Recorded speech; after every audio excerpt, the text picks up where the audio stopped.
വാർത്തയിലേക്ക് പോകുമ്പോൾ സുപ്രഭാതം പത്രത്തിൽ LDF പരസ്യം പ്രത്യക്ഷപ്പെട്ടതിൽ വിവാദം. തിരൂരങ്ങാടിയിൽ പത്രത്തിന്റെ കോപ്പി കത്തിച്ചു. സംഭവത്തിൽ പ്രതിഷേധവുമായി SKSF രംഗത്ത് വന്നു. സമസ്തയെ ശക്തിപ്പെടുത്തുന്ന സുപ്രഭാതത്തെ തകർക്കാനുള്ള നീക്കമാണ് SKSF പ്രസ്താവനയിൽ പറഞ്ഞു. പരസ്യം സംഘടനാ നിലപാട് അല്ലെന്നായിരുന്നു PK കുഞ്ഞാലിക്കുട്ടിയുടെ പ്രതികരണം. ഞാൻ ചോദിക്കുന്നത് പരസ്യം ഓരോ പത്രത്തിലും വരും. അത് പത്രത്തിൻ്റെ നിലപാടോ അല്ലെങ്കിൽ സംഘടനയുടെ നിലപാടോ ഒന്നുമല്ലല്ലോ. അതിനേക്കാൾ കൂടുതൽ ഇടതില്ലെങ്കിൽ ഇന്ത്യക്ക് രക്ഷയില്ല. പശ്ചിമഘട്ടത്തിനപ്പുറം എവിടെയാണ് ഇടത്?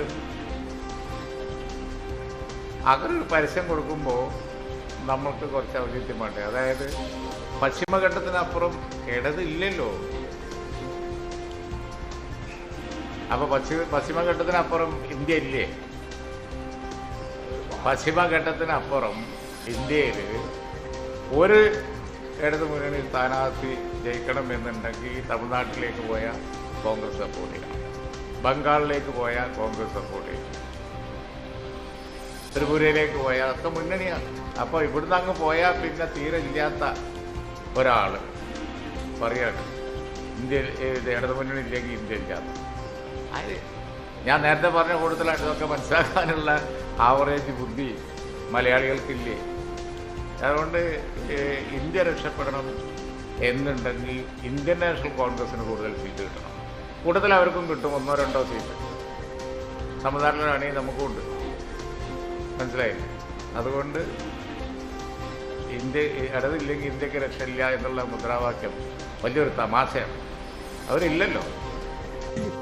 അതേസമയം പരസ്യം പ്രസിദ്ധീകരിച്ചതിന്റെ പേരിൽ പത്രം കത്തിച്ചത് അപലപനീയമെന്ന് പൊന്നാനി ലോക്സഭാ മണ്ഡലം LDF സ്ഥാനാർത്ഥി KS ഹംസ പ്രതികരിച്ചു.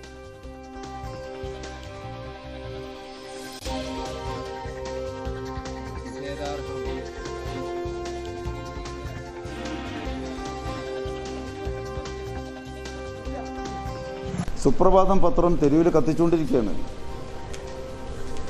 സുപ്രഭാതം പത്രം ലീഗുകാർ കത്തിക്കുകയാണ്, തെരുവിൽ കത്തിക്കുകയാണ്. എവിടേക്കായി പോകുന്ന കാര്യം? അപലപനീയമാണത്, അപലപനീയം. എങ്കിൽ പിണറായിയുടെ ഫോട്ടോ വെച്ചുകൊണ്ടൊരു പരസ്യം അതിലുണ്ടായി എന്ന് കണ്ടിട്ടാണ്. അങ്ങനെയാണെങ്കിൽ ചന്ദ്രിക പത്രം പിണറായിയുടെ ഫ്രണ്ട് പേജിൽ പരസ്യം വെച്ചുകൊണ്ട് വികസന നായകൻ UAE നിന്നും പറഞ്ഞൊരു ഇതുണ്ടായിരുന്നു, ഗൾഫിൽ എന്ന് ചന്ദ്രികയിൽ അല്ലേ? അല്ലെങ്കിൽ അത് പാച്ചല കൂട്ടത്തിൽ. അപ്പോൾ ചന്ദ്രിക കത്തിക്കണ്ടേ?